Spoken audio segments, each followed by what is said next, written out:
صلی اللہ علیہ وسلم نے بھی اپنے آپ کو حسینی کہلایا ہے۔ میں سمجھتا ہوں یہ بہت ہی انہوں نے ناروا بات کی ہے۔ ان کے رد عمل یا حضرت حسین رضی اللہ تعالیٰ عنہ کی محبت و عقیدت میں یزید کے خلاف نفرت سے یزید کا کچھ بگڑا ہے یا نہیں بگڑا، ان پر فسق و فجور کا فتویٰ بھی لگا دیں تو وہ جہنم میں گیا ہے یا نہیں گیا،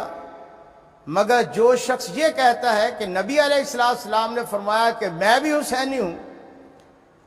تو اسے اللہ کے رسول کا یہ فرمان تو یاد رکھنا چاہیے کہ من کذب علی متعمدا فلیتبوأ مقعدہ من النار۔ میں ایک طالب علم کی حیثیت سے اپنے محدود علم کی بنیاد پر یہ کہتا ہوں کہ ہمارے مطالعہ میں ایسی کوئی روایت نہیں،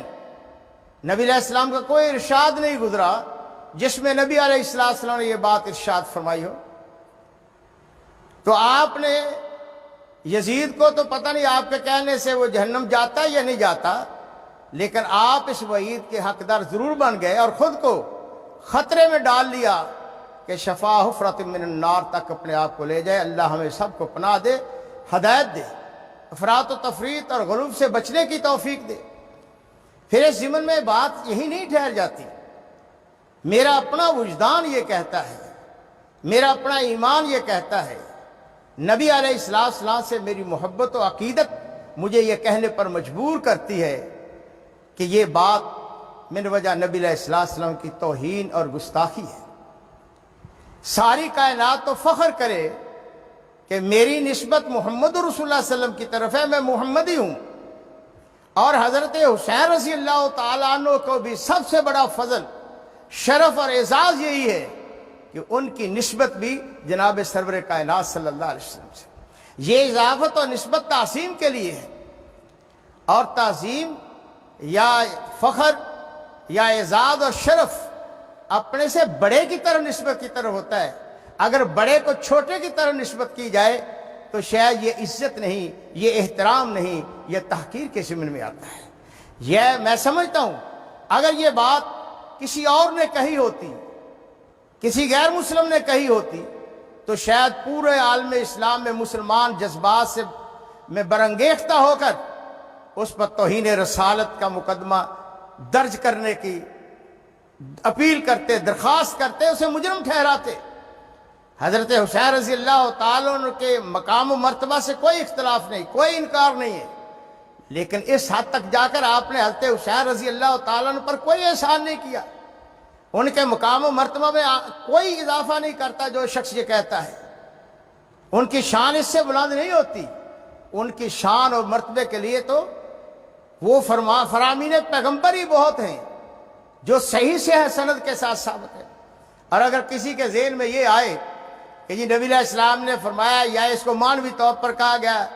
کہ حسین منی وانا من حسین و کما قال صلی اللہ علیہ وسلم، تو اس کا یہ مفہوم نہیں ہے۔ اگر یہ مفہوم ہے تو پھر اور بہت سارے صحابہ کرام کے متعلق بھی نبی علیہ السلام نے ایسے ہی لفظ استعمال فرمائے، تو کیا ان کی طرف بھی نبی علیہ السلام کو منسوب کر دی جائے گا؟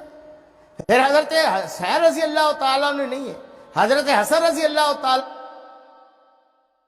عنہ بھی آپ کے نواسے ہیں، دیگر نواسے بھی ہیں، حضرت زید رضی اللہ تعالیٰ عنہ جنہیں حب رسول اللہ صلی اللہ علیہ وسلم، جنہیں نبی علیہ السلام نے اپنا متبنہ بنایا، کوئی کل کو ان کو بھی کہے گا کہ جی نبی علیہ السلام زیدی تھے، ان سے محبت کرتے تھے۔ میرے بھائی، اللہ ہم کو صراط مستقیم کی توفیق دے۔ یہ ہمارے پلیٹ فارم پہ جو افراط و تفریط چل نکلا ہے، یہ ہمارے سٹیج کے وقار کے خلاف ہے، منہج سلف کے خلاف ہے، اسلامی اقدار کے خلاف ہے۔ نبی علیہ السلام کا جو مقام ہے وہ کسی طرح بھی، دیکھیے جس طرح ہم کہتے ہیں کہ ہم جیسے سینکڑے ہزارہ نہیں، لا تعداد مسلمان قربان کر دیے جائیں، وہ حضرت حسین رضی اللہ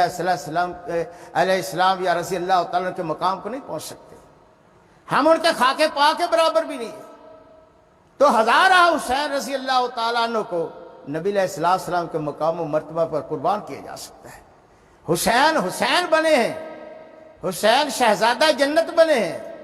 وہ سیدہ شباب اہل الجنہ حسن حسین بنے ہیں، ان کا جو بھی مقام ہے وہ ان کی نبی علیہ السلام کی طرف نسبت کی وجہ سے ہے، نبی علیہ السلام کو کوئی مقام ان کی نسبت سے نہیں ملا۔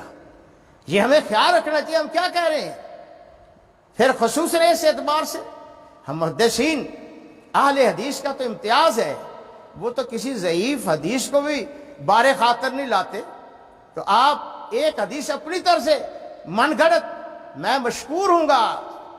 ان صاحب کا جنہوں نے یہ بات کہی ہے کہ وہ کوئی حوالہ دے دیں، اللہ تعالی ہمارے ایمان میں بھی اضافہ فرمائے، ان کو بھی صحت و عافیت نصیب فرمائے۔ ہم پہ احسان ہوگا کہ نبی علیہ السلام کا کوئی ایرا ارشاد صحیح سند سے ڈھونڈ لائیں اور ہمیں دکھا دیں کہ نبی علیہ السلام نے فرمایا ہو کہ میں بھی حسینی ہوں۔